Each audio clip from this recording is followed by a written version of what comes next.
বাঁশ বাঁধা, কাপড় টাপড় দেওয়া সবই আরম্ভ হয়ে গেছে।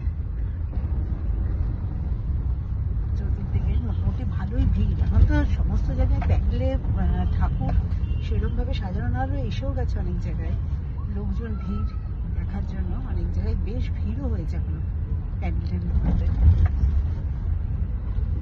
ভালোই লাগছে। বিভিন্ন জায়গায় আলো দিয়ে সাজিয়েছে, আলো তো ঝোলানোই হয়ে গেছে।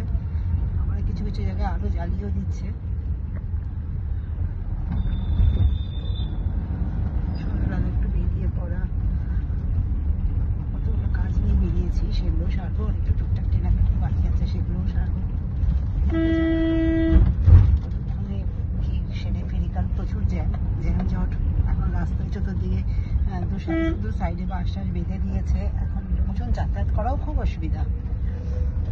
আর সবকিছু কাটিয়ে গাড়ি পার্কিং সবকিছু প্রবলেম।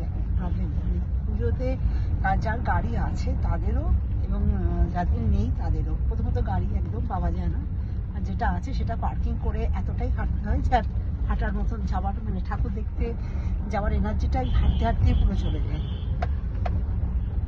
তো দেখা যাক কি করে ফিরি, সবটাই নিয়ে আসছে তোমাদের কাছে। সবাই সুস্থ।